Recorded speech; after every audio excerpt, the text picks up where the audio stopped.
અને હવે જોઈશું સમાચાર વિસ્તારથી। સુરતની નવી સિવિલ હોસ્પિટલની હોસ્ટેલમાં રેસિડેન્ટ ડોક્ટર હર્ષ પંડ્યાના રહસ્યમય આપઘાત કેસમાં મોટો ખુલાસો થયો છે। તપાસમાં હર્ષ પંડ્યાનું સિનિયર રેસિડેન્ટ ડોક્ટરો દ્વારા રેગિંગ કરવામાં આવતું હોવાનું સામે આવ્યું છે। એન્ટી રેગિંગ કમિટીના રિપોર્ટ અને ઉચ્ચ સ્તરીય તપાસ બાદ 4 સિનિયર રેસિડેન્ટ ડોક્ટરો સામે કડક કાર્યવાહી કરવામાં આવી છે।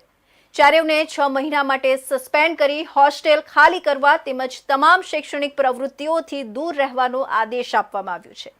જ્યારે માઇક્રોબાયોલોજી વિભાગના વડા સહિત 4 ફેકલ્ટીને કારણદર્શક નોટિસ ફટકારવામાં આવી છે। સુરતની નવી સિવિલ હોસ્પિટલ સંલગ્ન મેડિકલ કોલેજના માઇક્રોબાયોલોજી વિભાગમાં પ્રથમ વર્ષના રેસિડેન્ટ ડોક્ટર તરીકે ફરજ બજાવતા 30 વર્ષીય હર્ષ પંડ્યાએ 9 ઓગસ્ટના રોજ હોસ્ટેલમાં આપઘાત કરી લીધો હતો। ઘટનાની જાણ થતાં અરવલ્લીના મોડાસાથી તેમના પિતા, પિતરાઈ ભાઈ સહિતના પરિવારજનો સુરત નવી સિવિલ હોસ્પિટલ દોડી આવ્યા હતા। હર્ષ પંડ્યાના આપઘાત બાદ પરિવારજનોએ રેગિંગના ગંભીર આક્ષેપો કર્યા હતા। અન્ય રેસિડેન્ટ ડોક્ટરોએ પણ સિનિયર વિદ્યાર્થીઓ દ્વારા માનસિક ત્રાસ, ટોર્ચરિંગ અને હેરાનગતિ કરવામાં આવતી હોવાની રજૂઆતો કરી હતી। આ સમગ્ર મામલે રાજ્ય સરકારના નિર્દેશો અને આરોગ્ય રાજ્યમંત્રી પ્રફુલ્લ પાનસેરિયાના માર્ગદર્શન હેઠળ તાત્કાલિક ઉચ્ચ સ્તરીય તપાસ હાથ ધરવામાં આવી હતી। સિવિલ હોસ્પિટલના ડીન અને મેડિકલ સુપ્રિન્ટેન્ડન્ટની સંયુક્ત અધ્યક્ષતામાં ઉચ્ચ સ્તરીય કમિટીની રચના કરવામાં આવી હતી। કમિટી સમક્ષ પ્રથમ વર્ષના 9 રેસિડેન્ટ ડોક્ટરો તેમજ મૃતક હર્ષ પંડ્યાના પિતાના નિવેદનો નોંધવામાં આવ્યા હતા। સાથે જ એન્ટી રેગિંગ સ્ક્વોડે માઇક્રોબાયોલોજી વિભાગના સિનિયર રેસિડેન્ટ ડોક્ટરો, ફેકલ્ટી, ટેકનિશિયન્સ અને સફાઈ કર્મચારીઓના પણ નિવેદનો નોંધ્યા હતા। આ સમગ્ર તપાસ બાદ એન્ટી રેગિંગ કમિટી દ્વારા રિપોર્ટ રજૂ કરવામાં આવ્યો હતો। કમિટીની રાત્રે 8:30 વાગ્યાથી વહેલી સવારે 4 વાગ્યા સુધી મેરેથોન બેઠક ચાલી હતી। એન્ટી રેગિંગ કમિટીના અહેવાલના આધારે 4 સિનિયર રેસિડેન્ટ ડોક્ટરો સામે કડક કાર્યવાહી કરવામાં આવી છે। ડૉક્ટર નિરાલી વસાવે, ડૉક્ટર અનુજ મહેશ્વરી, ડૉક્ટર દીક્ષિતા ઘેવરિયા અને ડૉક્ટર હિના ભૂતને 6 મહિના માટે સસ્પેન્ડ કરવામાં આવ્યા છે। ચારેયને તાત્કાલિક હોસ્ટેલ ખાલી કરવા તેમજ 6 મહિના સુધી હોસ્ટેલ અને કોઈ પણ પ્રકારની ટીચિંગ કે શૈક્ષણિક પ્રવૃત્તિમાં ભાગ ન લેવા આદેશ કરવામાં આવ્યો છે। માત્ર સિનિયર રેસિડેન્ટ ડોક્ટરો સામે જ નહીં પરંતુ ફરજમાં બેદરકારી બદલ ફેકલ્ટી સામે પણ કાર્યવાહી કરવામાં આવી છે। માઇક્રોબાયોલોજી વિભાગના વડા ડૉક્ટર સુમૈયા મુલ્લા ઉપરાંત ડૉક્ટર સંગીતા રાજદે, डॉक्टर योगिता मिस्त्री और डॉक्टर लतिका पुरोहित ने कारण दर्शक नोटिस फटकारवामां आवी छे। जिस तरह से ये रेसिडेंट के साथ जो 9 बाकी के रेसिडेंट पढ़ाई करते हैं, जो 9 R1 है, उन्होंने कल शाम को हमको लिखित में कंप्लेंट दी थी। पहली बार कंप्लेंट दी थी कि हमारे साथ इस तरह का बर्ताव हो रहा है, हमारे साथ गाली गलौज हो रहा है, हमारे साथ वर्बल एब्यूज हो रहा है। तो इस तरह की कंप्लेंट कल शाम को हमको मिली थी और जो हर्ष ये पंड्या जी जिनका निधन हुआ है, उनके माता पिता द्वारा भी कंप्लेंट मिली थी। एंटी रैगिंग स्क्वाड ने रिपोर्ट तैयार किया कि एनएमसी के एंटी रैगिंग नियम के हिसाब से ये जो मानहानि है यानी कि हेरेसमेंट है और वर्बल एब्यूज है, वो कौन सी कैटेगरी में जाएंगे। वो रैगिंग की डेफिनेशन में फिट होते हैं। रैगिंग की डेफिनेशन में यहाँ फिट होने का 2 रीजन है, वर्बल एब्यूज और इनडिसेंट बिहेवियर और मेंटल हेरेसमेंट। उसके बाद हमने ये डिस्कस किया कि यहाँ फिजिकल एब्यूज हुआ था कि नहीं हुआ था। जो नहीं हुआ था, उसके बाद ये रिपोर्ट एंटी रैगिंग स्क्वाड ने एंटी रैगिंग कमेटी को दिया। कमेटी का निर्णय, कमेटी में जो सारे लोग थे उन्होंने ये चर्चा की कि किस तरह की सजा होनी चाहिए।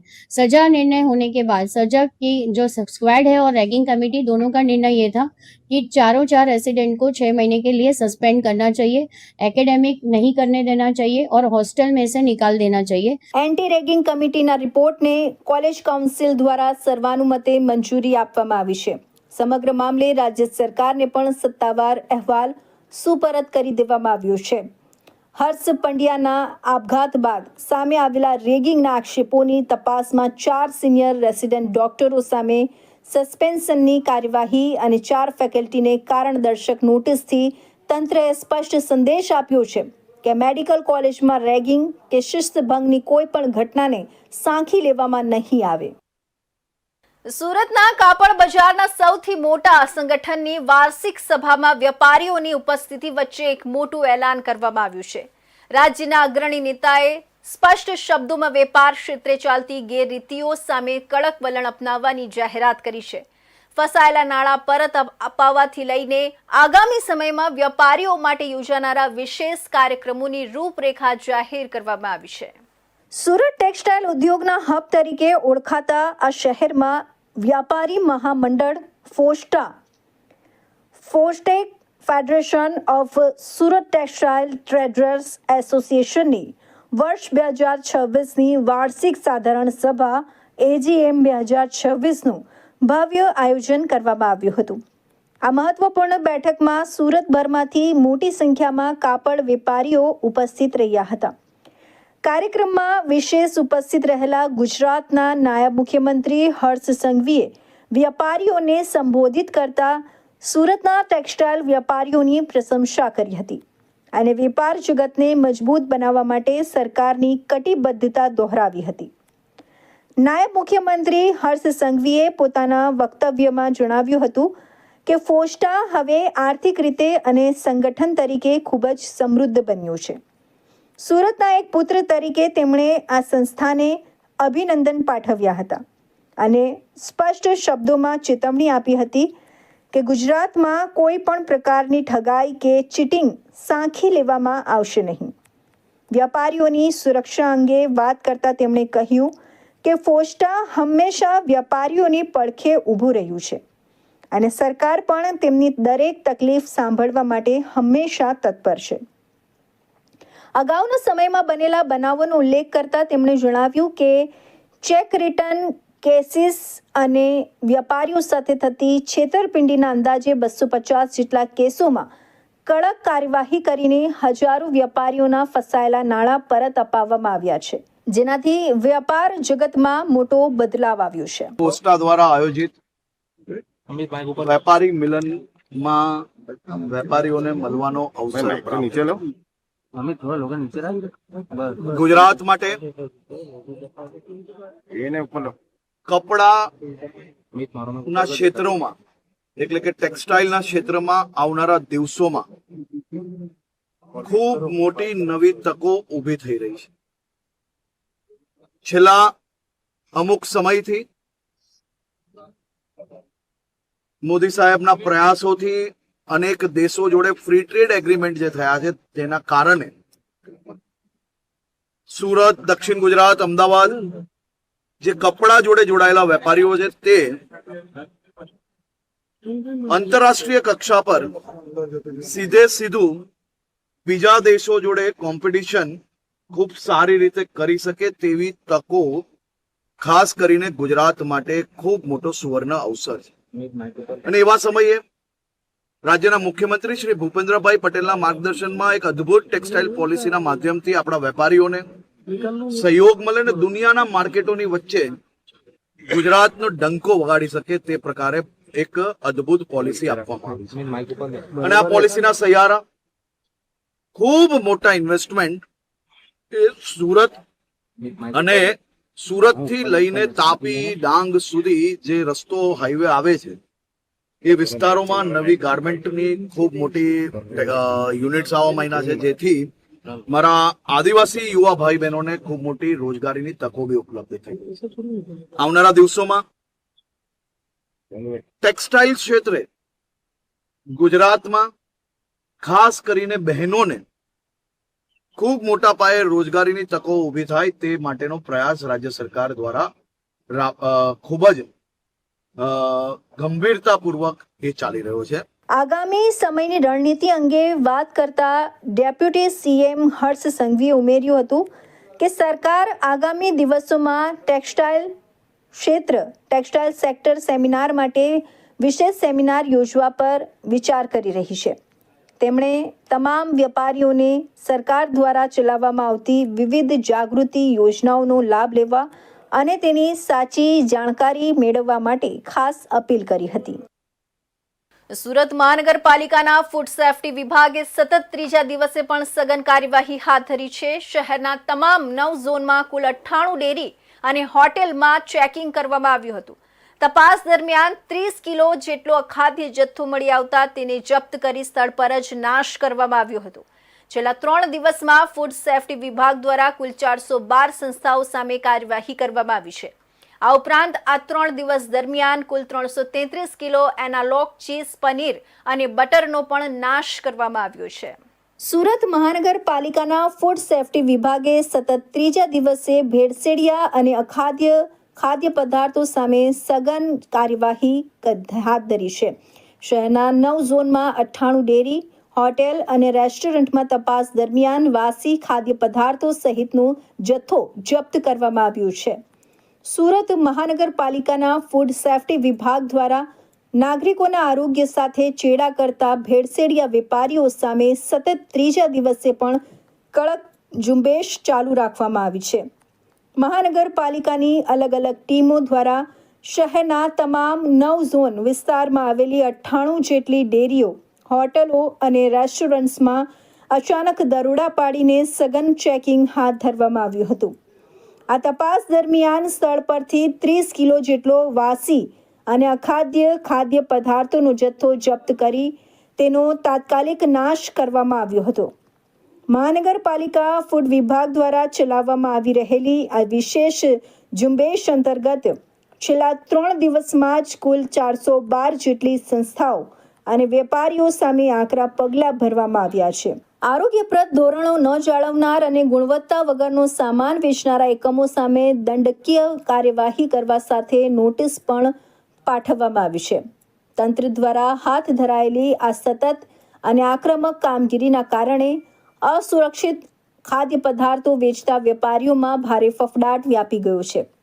ફૂડ વિભાગની ટીમો દ્વારા છેલ્લા 3 દિવસની બલિષ્ઠ કામગીરી દરમિયાન ભેળસેળયુક્ત તેમજ માનવ સ્વાસ્થ્ય માટે હાનિકારક એવા કુલ 333 કિલો એનાલોગ ચીઝ, નકલી પનીર અને બટરનો જથ્થો જપ્ત કરી તેને કચરા ડાંકમાં ફેંકીને નાશ કરવામાં આવ્યો છે. મહાનગરપાલિકા તંત્રએ સ્પષ્ટ ચેતવણી આપી છે કે પ્રજાના સ્વાસ્થ્ય સાથે ખિલવાડ કરતા હોટેલ, રેસ્ટોરન્ટ કે ડેરી સંચાલકો સામે આગામી દિવસોમાં પણ આવી જ રીતે કડકમાં કડક કાર્યવાહી ચાલુ રાખવામાં આવશે. તો હવે સમય છે એક વિરામનો.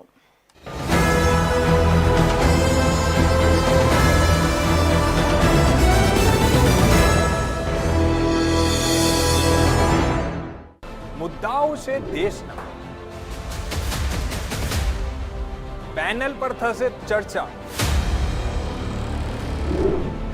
વાતમાં થશે સ્પષ્ટ સંવાદ. અમે લાવીએ છીએ તમારા પ્રશ્નોને મંચ પર.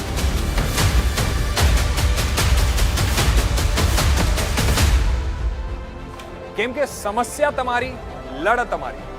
જુઓ મારી સાથે ફક્ત ઇન્ડિયા ન્યૂઝ ગુજરાત પર.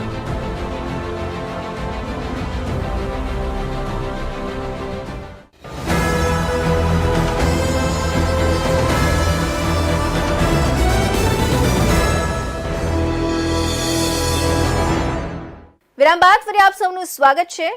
ભરૂચ રેલવે પોલીસ સ્ટેશન હદ વિસ્તારમાં આવેલા પાનોલી રેલવે સ્ટેશન પર તાજેતરમાં બનેલી ઘટનામાં પશ્ચિમ રેલવે વડોદરા યુનિટની એલસીબી અને એસઓજી સુરત ડિવિઝનની ટીમે મોટો ખુલાસો કર્યો છે. ચાલુ ટ્રેને દરવાજે બેસીને મોબાઈલ વાપરી રહેલા મુસાફરનો ફોન ઝૂંટવી લેતા મુસાફર નીચે ફેંકાયો હતો અને ટ્રેનની ચપેટમાં આવી જતા તેનું ઘટના સ્થળે જ ગળું કપાઈ જવાથી મોત નીપજ્યું હતું. આ કમકમાટી ભર્યા મનુષ્ય વધના કેસમાં પોલીસે સીસીટીવી ફૂટેજ અને ખાનગી બાતમીના આધારે ગણતરીના દિવસોમાં જ 2 શાતીર આરોપીઓને ઝડપી પાડી જેલ ભેગા કર્યા છે. મૂળ રાજસ્થાનના ધોલપુર જિલ્લાના ઝઘડિયાપુરા ગામના અને હાલ સુરતના ગોળાદરા વિસ્તારમાં સ્થિત ગંગોત્રી સોસાયટીમાં રહેતા 36 વર્ષીય અશોક કુમાર જયસિંહ ગુર્જર ગત 4 ઓગસ્ટ 2026ના રોજ પોતાના વતનથી ટ્રેનમાં સુરત આવી રહ્યા હતા. સવારે આશરે 8:30 વાગ્યાના સુમારે ટ્રેન પાનોલી રેલવે સ્ટેશનના પ્લેટફોર્મ નંબર 3ની અપ લાઇન પરથી ધીમી ગતિએ પસાર થઈ રહી હતી. તે વખતે અશોક કુમાર દરવાજામાં બેસીને મોબાઈલ વાપરી રહ્યા હતા. સ્ટેશન પર હાજર અજાણ્યા 2 શખ્સોએ એકબીજાની મદદથી દરવાજે બેઠેલા અશોક કુમારના હાથમાંથી અચાનક મોબાઈલ ફોન ઝૂંટવી લીધો હતો ઝાપટ વાગતા જ અશોક કુમારે સંતુલન ગુમાવ્યું હતું અને તેઓ પ્લેટફોર્મ પર નીચે ફેંકાયા હતા. ટ્રેન આગળ વધી રહી હોવાથી તેઓ ચાલુ ટ્રેનની ચપેટમાં આવી ગયા હતા અને ગળાના ભાગેથી કપાઈ જતા તેમનું ઘટના સ્થળે મોત નીપજ્યું હતું. મૃતકના સંબંધી મુકેશ રામસિંહ ગુર્જરે ભરૂચ રેલવે પોલીસ મથકે ફરિયાદ નોંધાવતા પોલીસે મનુષ્યવધ હેઠળ ગુનો દાખલ કર્યો હતો. બનાવની ગંભીરતાને ધ્યાને લઈ રેલવે પોલીસે અલગ અલગ ટીમો બનાવી હતી. પોલીસે પાનોલી સ્ટેશન અને આસપાસના ગ્રામ્ય વિસ્તારોના સીસીટીવી ફૂટેજ ચકાસીને શંકાસ્પદોની તસવીરો મેળવી હતી. આ તસવીરો ટ્રેનમાં વેચાણ કરતા ફાટક ફેરિયાઓ અને ભરૂચ સુરતના શ્રમિકોને બતાવી તપાસ કરી હતી. દરમિયાન એલસીબી સુરતના પોલીસને મળેલી સંયુક્ત બાતમીના આધારે ઈશ્વર ઉર્ફે જહાંગીર ઉર્ફે સુનિલ નાનાભાઈ બાગુલને ઝડપી પાડવામાં આવ્યો હતો. તેની પાસેથી રૂપિયા 10,000ની કિંમતના 2 મોબાઈલ ફોન કબજે કરાયા હતા. મુખ્ય આરોપીની કડક પૂછપરછ દરમિયાન તેને આ મનુષ્યવધના ગુનાની કબૂલાત કરી હતી. ઉપરાંત તેની સાથે સામેલ અન્ય સહ આરોપી રાકેશભાઈ રામદાસભાઈ વસાવાની પણ ભરૂચ રેલવે પોલીસના પીઆઈ KS દેસાઈ અને PSI AN લકુમની ટીમે 9 ઓગસ્ટના રોજ સવારે અટકાયત કરી હતી. गत 4 अगस्त को भरूच रेलवे पुलिस स्टेशन के पानोली स्टेशन पर एक पैसेंजर ट्रेन में बैठ के मुसाफरी कर रहे थे दरवाजे में. उसका मोबाइल स्नैच करके एक गुना बना था. जो स्नैचिंग होने के बाद में वो जो पैसेंजर है वो प्लेटफॉर्म पर गिरकर और ट्रेन के नीचे आके कटने से उसकी मृत्यु हो गई थी.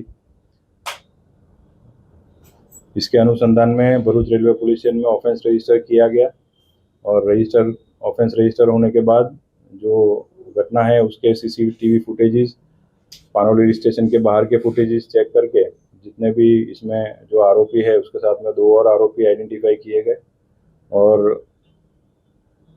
पश्चिम रेलवे वडोदरा की LCB SOG और भरूच रेलवे स्टेशन की टीम अलग अलग बना के आरोपियों को ढूंढने की कार्यवाही की गई और चलथान से जो मुख्य आरोपी है उसको पकड़ा गया है जिसका नाम ईश्वर बागुल है जो महाराष्ट्र में और गुजरात में कई सारे गुनों में पकड़ा गया है. पास्ट में उसके अगेंस्ट में पासा सूरत शहर में भी की गई है और अभी पकड़े जाने के बाद उसकी पूछपरछ में उसने और इस तरह के 6 ऑफेंसेस किए हैं ऐसा उसने एक्सेप्ट किया है. तो जो उसके बारे में भी अलग से हम कार्यवाही करके तपास की जा रही है. और इसमें जो दूसरा एक्यूज्ड है वो राकेश वसावा उसको भी भरूच रेलवे पुलिस ने अरेस्ट करके दोनों आरोपियों को आज कोर्ट में पेश किया जाएगा. उसका रिमांड लेके आगे की ઇન્વેસ્ટિગેશન કી જા રહી છે. પોલીસ તપાસમાં બહાર આવ્યું છે કે પકડાયેલો મુખ્ય આરોપી ઈશ્વર ઉર્ફે જહાંગીર અગાઉ સુરતના ઉધના, કતારગામ, ચોક બજાર, અઠવા લાઇન્સ પોલીસ મથકોમાં ચોરી અને ઘરફોડના 6 ગુનાઓમાં પકડાઈ ચૂક્યો છે. આ સિવાય મહારાષ્ટ્રના દોડાઈચા અને નંદુરબાર રેલવે પોલીસ મથકમાં લૂંટ, આપસોન અને ચોરીના ગુના નોંધાયેલા છે. સુરત PCBએ 2023માં પાસા હેઠળ સાબરમતી મધ્યસ્થ જેલ અમદાવાદ ખાતે પણ મોકલાયો હતો. આરોપીએ પ્રાથમિક પૂછપરછમાં અન્ય 6 મોબાઈલ ચોરી કર્યાની પણ કબૂલાત કરી છે. સુરતના રેલવે સ્ટેશન વિસ્તારમાં કાર ચાલક અને પોલીસ કર્મીઓ વચ્ચે વાહન લોક અને દંડ મામલે ઉગ્ર બોલાચાલીનો વિડીયો વાયરલ થયો હતો. કાર ચાલક પોતે કારમાં હોવા છતાં પોલીસે લોક મારી દીધો હોવાનો આક્ષેપ કર્યો હતો. તો બીજી તરફ પોલીસે આ મામલે સ્પષ્ટતા કરતા કહ્યું કે કાર ચાલક સતત 1 કલાકથી રસ્તા પર ઊભો હતો જેના કારણે ટ્રાફિક અવરોધાતો હતો જેથી તેની સામે કાર્યવાહી કરવામાં આવી હતી. રેલવે સ્ટેશન નજીક રસ્તાની સાઈડમાં એક યુવક પોતાની કારમાં જ બેઠેલો હતો અને કોઈ સ્વજનની રાહ જોઈ રહ્યો હતો. કાર ચાલકનો આક્ષેપ છે કે પોતે ગાડીની અંદર જ હાજર હતા હોવા છતાં અને વાહન સાઈડમાં હોવા છતાં પોલીસે તેની કોઈ વાત સાંભળ્યા વગર કે ગાડી ખસેડવાની તક આપ્યા વિના જ સીધો કારના વ્હીલમાં લોક મારી દીધો હતો. કાયદાના દુરુપયોગ અને પોલીસના આવા વર્તનથી આક્રોશિત થયેલા કાર ચાલકે તુરંત આ ઘટનાનો વિડીયો બનાવી સોશિયલ મીડિયા પર વાયરલ કરી દીધો હતો. બીજી તરફ આ વિવાદે જોર પકડતા સુરત ટ્રાફિક પોલીસ વિભાગ દ્વારા સમગ્ર બાબતે સત્તાવાર સ્પષ્ટતા જારી કરવામાં આવી છે. એસીપી એસ.આર. ટંડેલે આ અંગે વિગતો આપતા જણાવ્યું હતું કે ગઈ તારીખ 7/8/2026ના રોજ લગભગ સાંજના 5:30 થી 6 વાગ્યા દરમિયાન અમારા ટ્રાફિક વિભાગના પોલીસ ઇન્સ્પેક્ટર શ્રી બ્રહ્મભટ્ટ સાહેબ તથા સ્ટાફના માણસો પેટ્રોલિંગમાં હતા અને સુરત શહેર રેલવે સ્ટેશનની આગળ પાછળ જેટલા પણ પાર્કિંગ થાય છે અને જેના લીધે વાહન ચાલકોને અગવડતાનો અનુભવ થાય છે એના બાબતે પેટ્રોલિંગ રાખેલું હતું. અને એ દરમિયાન ક્રેનને પણ બોલાવી ત્યાં જે ઇલીગલ ગાડી ઊભી રાખી અને જે ટ્રાફિકને અડચણરૂપ હોય છે એના વિરુદ્ધ કાર્યવાહી કરવામાં આવતી હોય છે. આમાં એક વિડીયો વાયરલ થયેલો હતો. તેમાં જણાવવામાં આવેલું હતું કે ખોટી રીતે ટ્રાફિક પોલીસ તેઓને હેરાનગતિ કરી રહી છે. હકીકતમાં આ વિડીયોની બાદમાં અમે ખરાઈ કરતા પહેલા પેટ્રોલિંગ દરમિયાન પણ 1 કલાક સુધી આ ગાડી જે વિડીયોમાં દેખાય છે તે 1 કલાક સુધી એ રસ્તા ઉપર પાર્ક હતી. ત્યારબાદ પોલીસે એમના વિરુદ્ધ કાયદેસરની કાર્યવાહી કરેલ છે. અને અગાઉ પણ આ રેલવે સ્ટેશનની બહારની સાઈડ તેમજ પેરીફરીમાં ટ્રાફિક પાર્કિંગને લગતી આજુબાજુના રહીશો તેમજ દુકાનદારો તરફથી અરજી પણ મળેલ છે. વાયરલ વિડીયો અંગેની ગંભીરતાથી નોંધ લઈને જ્યારે સમગ્ર ઘટનાની ખરાઈ કરવામાં આવી ત્યારે વાસ્તવિકતા અલગ જ સામે આવી હતી. પોલીસ તપાસ દરમિયાન સામે આવ્યું હતું કે વાયરલ વિડીયોમાં દેખાતી કાર પેટ્રોલિંગ ટીમના પહોંચ્યા પહેલાથી જ એટલે કે સતત 1 કલાકથી જ તે રસ્તા પર પાર્ક કરેલી હતી. આટલા લાંબા સમયથી રસ્તા પર ઊભેલી કાર ટ્રાફિકના પ્રવાહને ભારે અડચણરૂપ બની રહી હતી, જેના કારણે જ નિયમ અનુસાર કાયદેસરની કાર્યવાહી કરવામાં આવી હતી.